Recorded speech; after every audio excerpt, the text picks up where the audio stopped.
সাথে ভালো লাগছে। ঈদের যে খুশি তার চাইলেও আমি অনেক খুশি, অনেক আনন্দিত। যেহেতু আমি কষ্ট করে আইছি তার চাইলে হেঁটু আমি তার সাথে দেখা কইরা খুশি, অনেক অনেক অনেক খুশি। আচ্ছা ম্যাডাম আপনাকে কিছু বলেছেন কিনা, কি বলেছেন ম্যাডাম? ম্যাডাম তো আমার বলছে যে তুমি গরুটা আমাকে দিছো, অনেক খুশি হয়েছে ম্যাডাম। আপনার গরুটা কি গ্রহণ করেছেন? জি গ্রহণ করেছে ম্যাডাম। গ্রহণ করার পরে কি বলেছেন? তারপরে বলছে যেটা তোমার এলাকায় নিয়া তুমি একটা সবাইকে নিয়া নেতা এটাই করো এই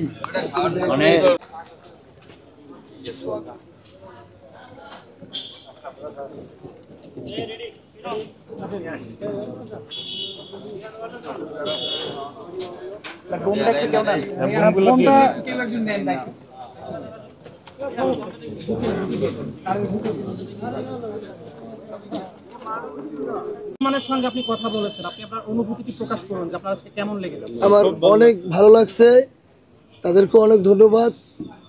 আমি অনেক খুশি আমার গরুটা তারা গ্রহণ করছে, এটাই।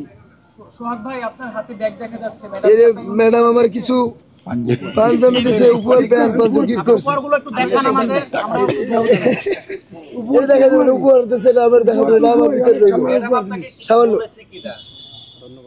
আমার ঈদের শুভেচ্ছা জানাইছে, ধন্যবাদ দিচ্ছে, এইটাই। নিজে এসে আমাদেরকে খাওয়াইছে, আমি খুশি, অনেক অনেক অনেক খুশি।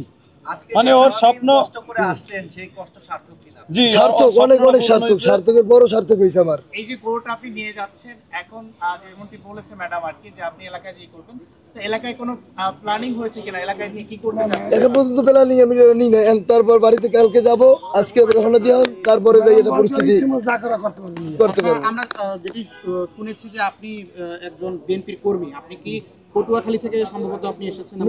নিজগঞ্জ থেকে। তো আপনি কি সেখানে কোনো পদে আছেন? না না না, আমি কোনো পদ নেই, আমি সদস্য আছি, সামান্য সদস্য। ধন্যবাদ। আচ্ছা, আল্লাহ হাফেজ।